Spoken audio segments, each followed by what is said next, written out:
you have the reality of what I think is somewhat of a paradox, which is the blue wall path is still Harris's best path, but she can't count on winning all three. She has enough money to play in all seven, so there's no trade-off choices. But from a strategy point of view and a 270 point of view, she has to assume there's a strong prospect that she must replace a blue wall state.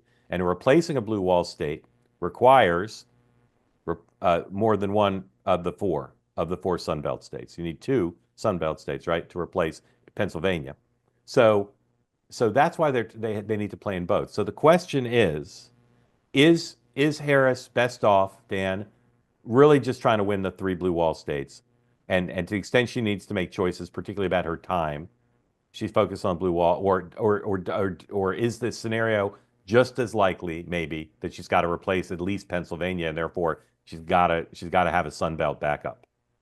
Yeah, sorry, fellow Democrats. I don't think the blue wall is her best bet, and I don't think she's going to go 3 for 3 there. So I think you absolutely have to compete in the Sun Belt. I think she has to win 2 of the 4, and she may need to win 3 of the 4 because I think it's possible she loses 2 of those 3 blue wall states.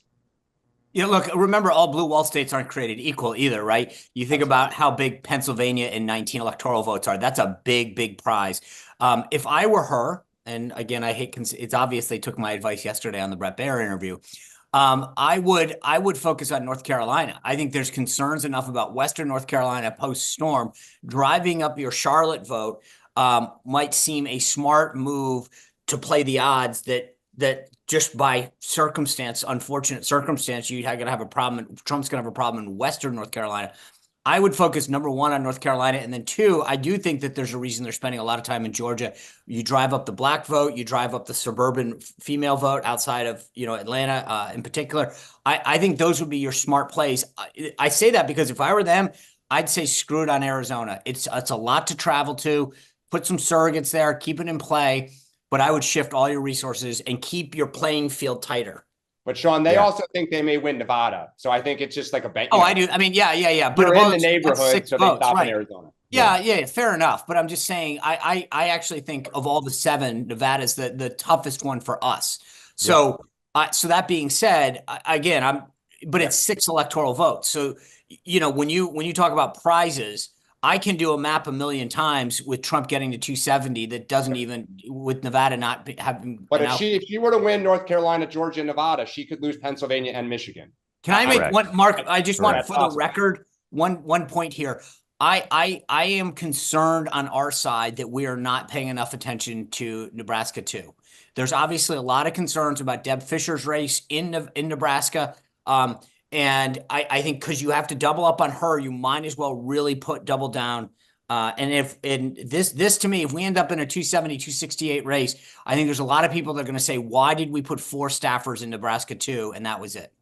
Right. So the resources is one reason, and the data just doesn't show that it's that winnable. I'm surprised. I don't understand. It's an R+3 district. I get it, but it's a turnout district. Yeah, no, I understand. So Nebraska too, to me, I've had the same question for a while.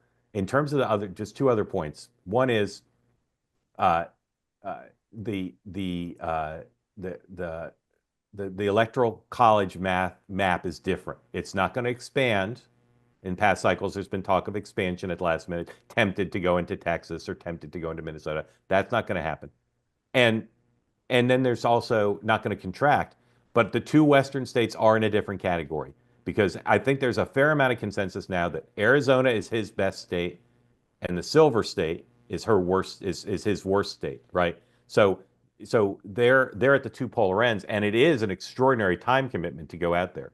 So you could see candidate time being affected and focused on the 5. But in terms of money, the Harris campaign can fully fund all 7 states. And so they don't have to make that kind of choice. I'm not sure that's true about the Trump campaign, although they'd claim it is.